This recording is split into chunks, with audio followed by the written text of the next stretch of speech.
staying in Washington as President Donald Trump has posted photos on Truth Social showing red Trump 2028 hats placed on the Oval Office desk during a meeting with Democratic leaders to avert the government shutdown.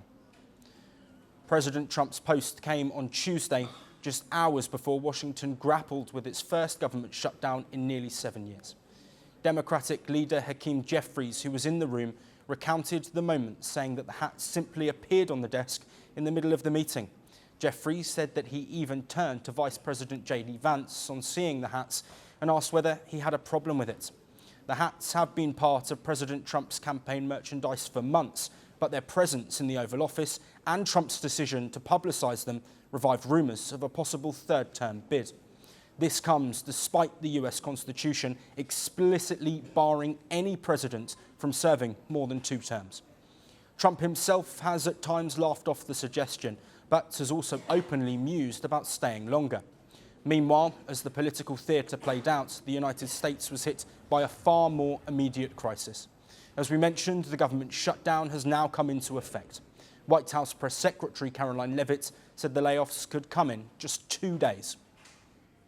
Unfortunately, because the Democrats shut down the government, the president has directed his cabinet, and the Office of Management and Budget is working with agencies across the board to identify where cuts can be made, and we believe that layoffs are imminent. They are, unfortunately, a consequence of this government shutdown.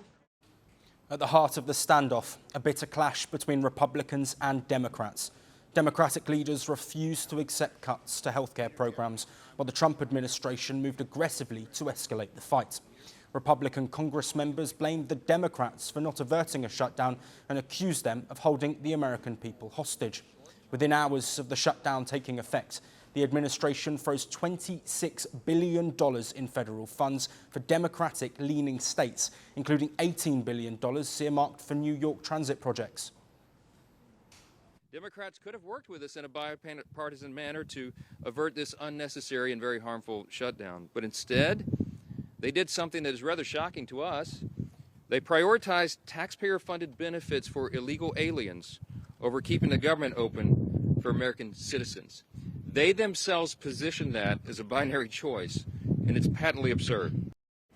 Standing at the White House podium, Vice President J.D. Vance defended the administration's approach, warning that if the shutdown drags on, furloughs could become permanent layoffs. He insisted that essential services would continue, but admitted that the government was preparing for cuts deeper than in any previous shutdown. Well, first of all, we haven't made any final decisions about what we're going to do with certain workers. What we're saying is that we might have to take extraordinary steps, especially the longer this goes on. We're going to have to take extraordinary measures to ensure the people's government operates, again, not perfectly, because it's not going to operate perfectly in the midst of a shutdown, but operate as well as it possibly can. Vice President Vance also joined Republican Congress members in blaming Democrats for the shutdown, claiming that they wanted to give free health care to undocumented migrants. What they have done instead is to shut down the government because we won't give billions of dollars to health care funding for illegal aliens. That is what has actually happened. Democrats hit back, with Senate Minority Leader Chuck Schumer saying that undocumented migrants cannot receive Medicaid subsidies by law. But attempts to resolve the crisis have gone nowhere so far. A Republican bill to fund the government at current spending levels failed again in the Senate on Wednesday. The Senate will try again on Friday, but the bills up for consideration are the same proposals that have already failed 3 times before. As the shutdown drags on and thousands are left in limbo, the outcome now depends on whether lawmakers can find common ground or whether the shutdown becomes a prolonged chapter in America's ongoing political divide.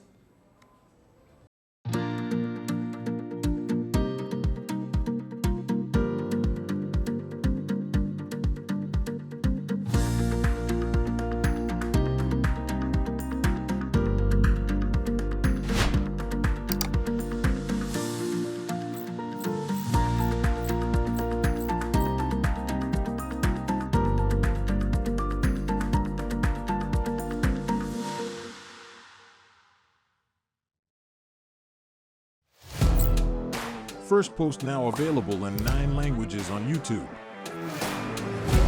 English, $36 trillion. French, Le FMI, comme German, Geschäftsführenden Direktor Hindi, $30 trillion ka karjo.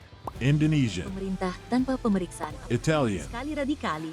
Japanese, Oh, 4 兆ドル以上も。 Portuguese, Por causa do próprio balanço patrimonial. Spanish. Beautiful bill. Go to Settings, click on Audio Track and select the language of your choice. Be the first to know what's happening around you in your first language. Firstpost.